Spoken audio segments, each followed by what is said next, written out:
Let's look at a different way to enter text. I'm going to show you several entering text activities. You wouldn't do all of these in one day.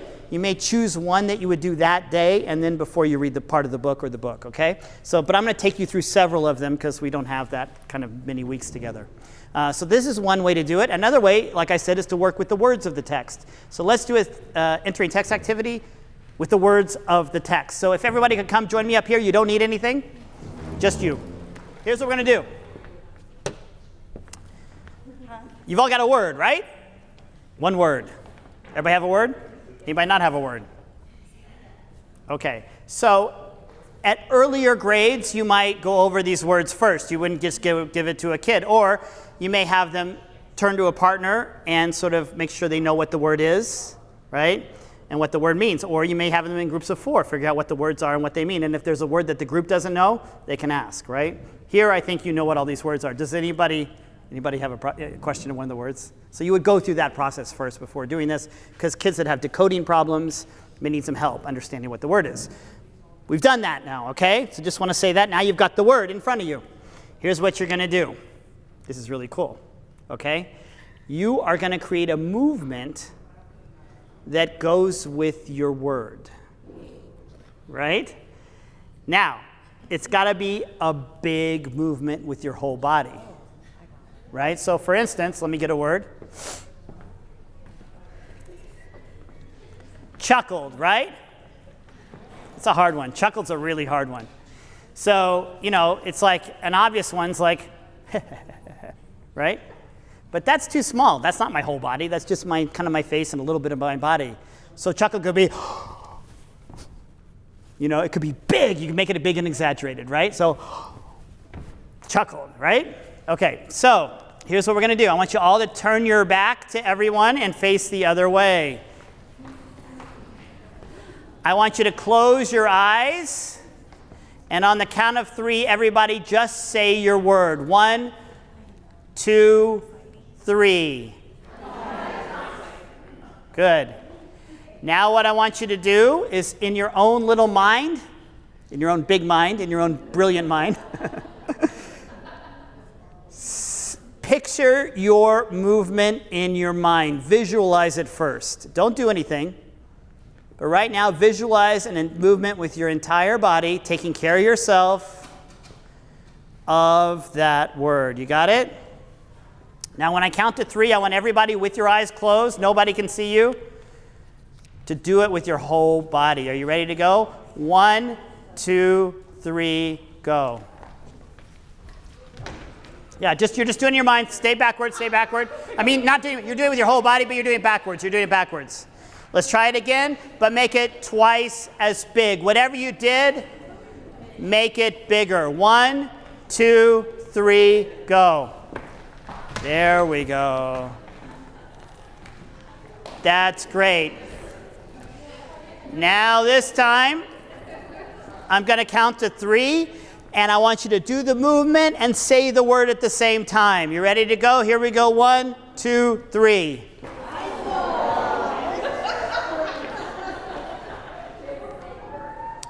And everybody turn to the person next to you and give them a high five. One person. And connect your hands in a high five movement like this. Now every high five person, find another group, so you're in groups of 4. So every high five pair, find another pair. Pair and pair, 4. So you're all adults. Kids are better than this. You can do it in a circle, but you're all adults and you get kind of funny about moving in your bodies and stuff, so we got to do it in a smaller group here first, right? To get you guys comfortable. So we have a small group, so only 4 people are going to see you. So here's what's going to happen. You're going to do your movement big and say your word. So I'm going to go, chuckle. And then everyone in my group is going to do it. Chuckle. Mine, right? And then the next person's going to do theirs. All around the circle. Go ahead and do it.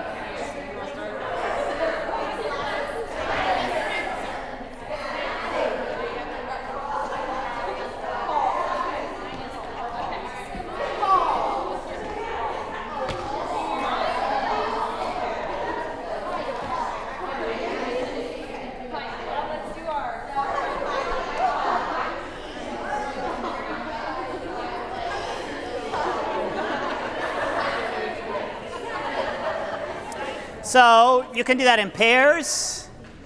You can do that as a whole, as little groups like you just did, or you can do it as a whole circle. You know, most kids will do it as a whole circle really, really well.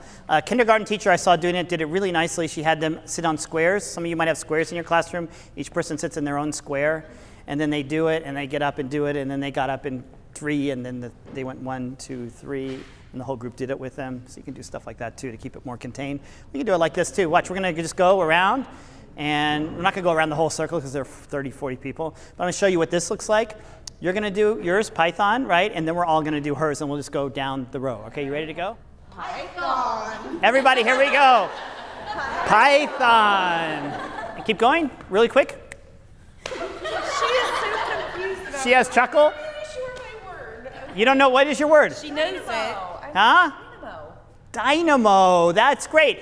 So then why this is wonderful. What do you think, Dynamo? What do you think? Show me what Dynamo looks like, what you think it looks like. Okay, good. Do we have another Dynamo? Who else has got Dynamo? That's exactly what I did. Let me see yours. Let me see yours. Okay, but you say you don't know what it means, so why did you do that for it? Well, because it sounded like dynamite. Like dynamite, right? So it's like dynamite, so that's why you did. Same thing's going to happen with kids, and that's why I love that, right? So we have words, and we often think of words like the right answer is in the great dictionary. But the right answer is not in the dictionary. Semantic meaning means that we take whatever we bring, our prior knowledge, what's called schema, to the word. So you might have the word, if I saw the word poop right now, right? I'd be thinking of my puppy. I'd go right to my puppy. But if you look in the dictionary, there's not a black lab puppy that's listed for poop. But I'm thinking about the black lab puppy. I'm thinking about the smell of the dog pooping in my bedroom at night. I'm thinking of getting up at 3 o'clock in the morning and having to clean up poop and then what that looked like on the floor. I know, a really gross example, right? But it's you can feel it, right? You can smell it. You can hear. We've been mapping the brain. We've just started this really well doing it about 10 years ago. And what we see is when we hear a word, it's not just the language center of our brain that lights up, that the blood flows to in the fMRI scanners. If you hear the word run, the part of your brain associated with the kinetic activity of running lights up. So even though you're not running, the physical part of your brain that controls running lights up. The same is true with emotions you associate with words.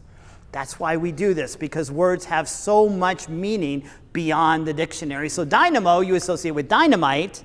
You made that connection and you showed an explosion. Why did you do that one for dynamo? Why? Yeah. You thought of dynamite, first of all, okay? What else do we know about dynamo, the word dynamo? What do you think it means? What's a dynamo? It's used to describe a person, a big person with a big personality. What else? To give me more words. Dynamic. Something that's dynamic. What else?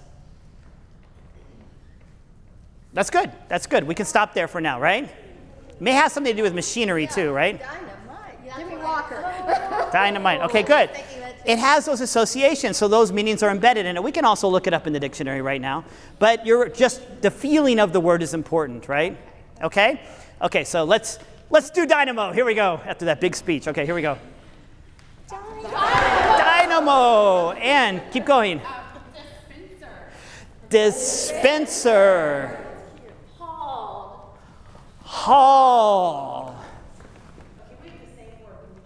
Yeah, we'll just do one of just go for it.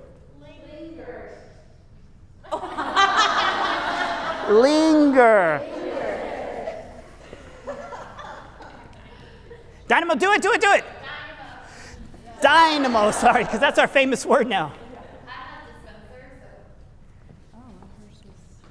Let's go. Dispenser. And that's good, everybody. Round of applause. Okay, there we go. Fun, right? Isn't that cool? So what you can do is what you guys did naturally too, which I love doing. You can take all the dynamo kids and get them together, and then they can create a movement for dynamo together. You can put two together and start to create movement phrases. So for instance, let's take dynamo. Come on out here, dynamo. Give me another word that associates with dynamo. What is it? That you have. Python. Huh? What? Python? Wow. Come on. Let me get you three. Oh, you three. Come here. And so now you can say, let's create a movement phrase that goes like a dynamo and Python, whatever that means. So you combine them together in any way you want, right? So how would you do that? Well, you just Dynamo Python. So yeah, right. So we can go from one to the next. So let's see it. Let's go Dynamo Python. And let's try to put them together into one now. What would a Python Dynamo look like? Show it with one. Show me what that might look like. Anything? Okay, good. Let's all do that. Dynamo Python. Do it.